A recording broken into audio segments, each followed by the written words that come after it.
As we continue our series with the best part of the film festival, we're talking with Mike and Chris Farrell, right? Farah. Farah. Farah, right? like Farrah Fawcett with one R. See, there you go. There you go. And they don't have a movie in the festival yet, but we're here to talk about that movie and fellow Michiganders, etc. So who wants to start? Tell me about, first of all, the whole film festival, why you came, and then what's up with the new movie. Yeah, the movie wasn't ready to premiere at this year's Traverse City Film Festival, but I got to know Deb Lake because of the comedy festival that they do in the winter. I run a comedy website called Funny or Die, and they were interested in us providing a bunch of clips that we showed during the winter festival, and that went really well.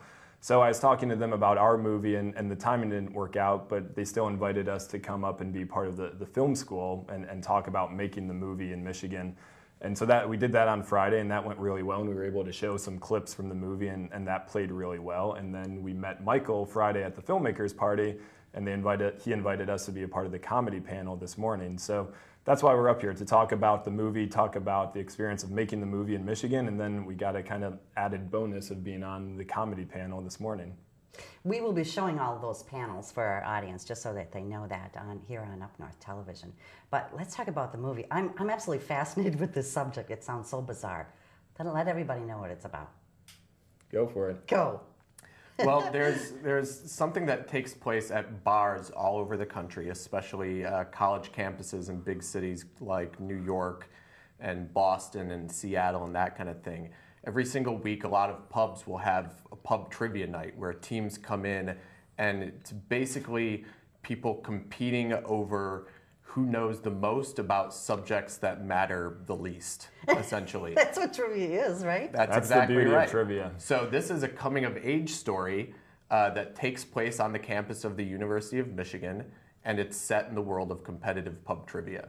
So it's about guys who are basically obsessed with knowing things that nobody else really cares about. Where did the idea come from to do a movie about it, though? I mean, I started playing pub trivia myself when I lived in New York about 5 years ago, and I'm actually horrible at it, but my cousin, who introduced me to the whole thing, is really amazing at it. And when I started going to these competitions, I realized that there's such a colorful group of characters there. You know, it attracts regulars and strange people.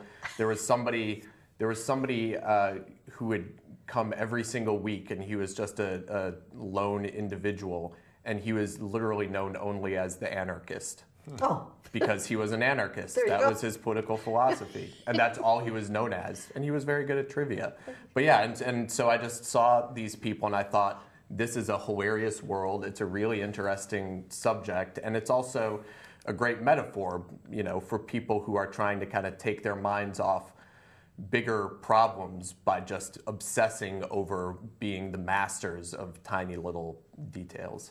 Yeah, and it's really amazing how much pub trivia has even grown, I think, since he first discovered it in New York. Now it's all over the country. So you have the college campuses and you have the larger cities, but you just go into really any pub because, you know, they're looking for ways to kind of get people there. And on a Monday or Tuesday night, if, you know, you don't want to get too carried away with your drinking, it's a nice kind of, you know, activity to get together with some friends and show what you've got. And it's just grown exponentially even since I think Chris first discovered it. So it's always amazing when we tell people about the movie, they all have like their pub trivia story, or they have the story.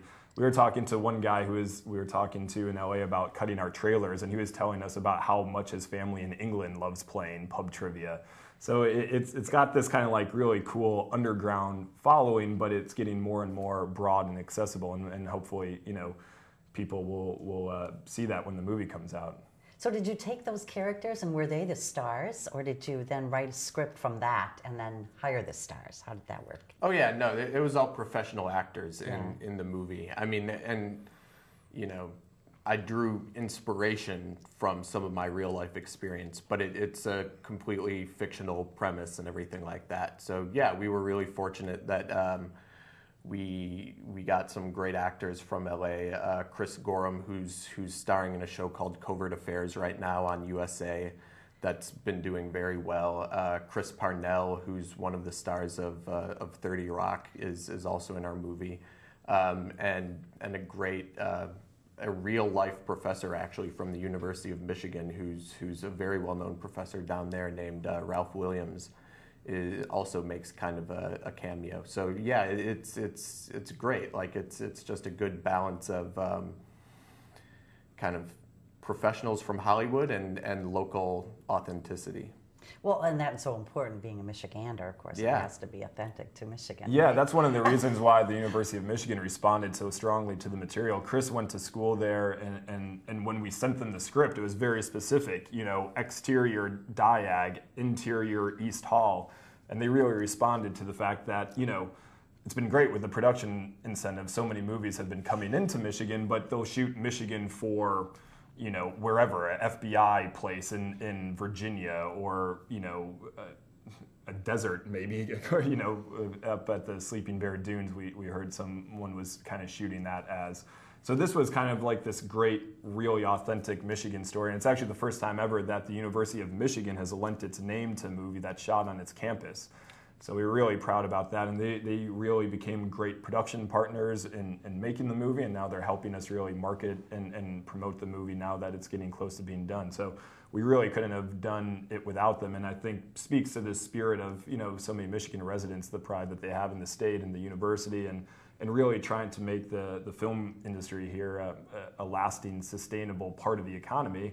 And it's great to know, like, so many of our PAs and interns who were students at the time have really want to stay in the state of Michigan and make this industry their careers, and have gone on to work on many of the movies that have shot here since our movie. And really that's what it's about, is building that infrastructure, really getting the foundation down, and providing opportunities that really never existed in the state before the production incentives started a few years ago. Mm-hmm.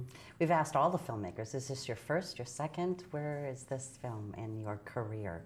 This is our first feature film. Yeah. We've done other, you know, shorts and that kind of thing, and Michael produces a lot of content for the internet for Funny or Die. But yeah, this is our first film. Right. And will it be your last? No, no. The first of many. Yeah. But I think we're really happy with how it came out. We're very fortunate. People who have seen the movie have really responded to it. This was really Chris's first. I mean, we had done some smaller stuff for the web and things like that, but this was our first big production. And the way that's turned out, I don't think we could be any happier with it. You know, the production value, the acting, the story, the music. We've just been very fortunate that so many great and talented people have come together for a relatively small movie, and now it feels so much bigger than I think we could have ever imagined it to be when we started. Mm-hmm. And it's everybody that's sat in your chair has said the same thing, though. You have to really have a passion for what you're doing, because there's not necessarily a lot of money in it. Yeah, that's I mean, true. Promoting and trying to sell, and that's the toughest part. Yeah, we're fortunate. I mean, yeah, everyone has their stories, and all of the movies are a labor of love. I mean, I think what we went into, hopefully will differentiate ours from others, is, you know, the pub trivia aspect is really big and growing. I think we can tap into that. Our partnership with the University of Michigan, most independent films don't have that huge kind of force behind it that Michigan can help us promote and market it. The game Trivial Pursuit is featured prominently in the movie, so Hasbro, which owns Trivial Pursuit, we've been talking to them for the last year about helping us promote it, and they're very excited about that. And then also the relationship that we have with Funny or Die, and kind of the social networking and marketing we can do online in conjunction with the site, I think will be really important. Well, since you brought it up and we have a few minutes left, tell me more about the site. Yeah, so Funny or Die, I'm president of production at Funny or Die. It's a comedy website that was founded by Will Ferrell, Adam McKay, and Chris Henchy.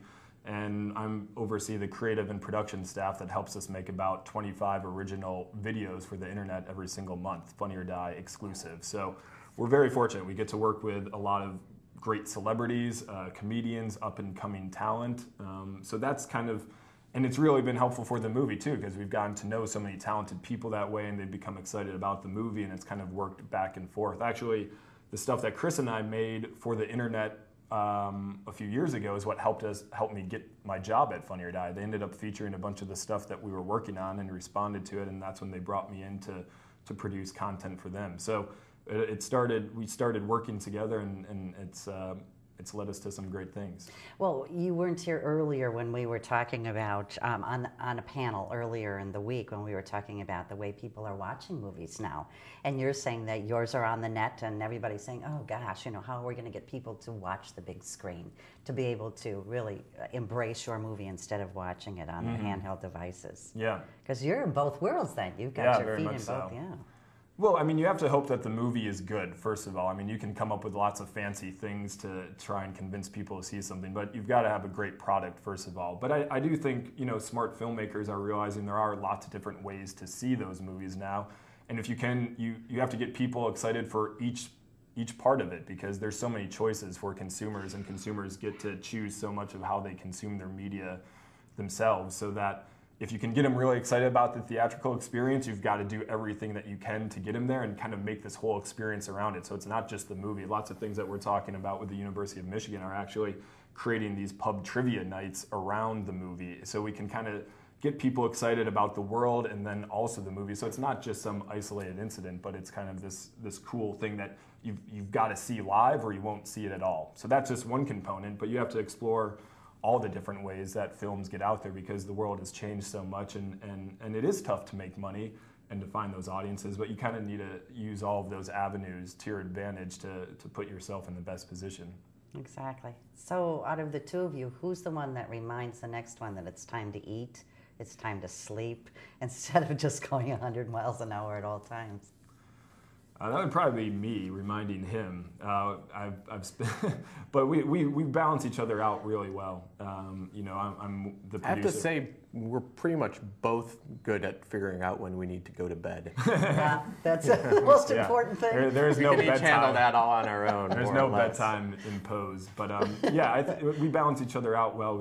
I'm the producer, so I'm kind of thinking about things from a little bit more of a business perspective, and he's the writer and director, so he kind of handles more of the creative. But we go back and forth too, where he's always open to my ideas and vice versa on the producing side. So it's a good team that balances each other out. Mm-hmm. The name of the movie again? Answer this. Answer this. Exclamation point. There you go. Thank you. Don't forget it. Appreciate you stopping by. Thank you so much. Yeah, thanks for having us. And we'll be back shortly. Stick around.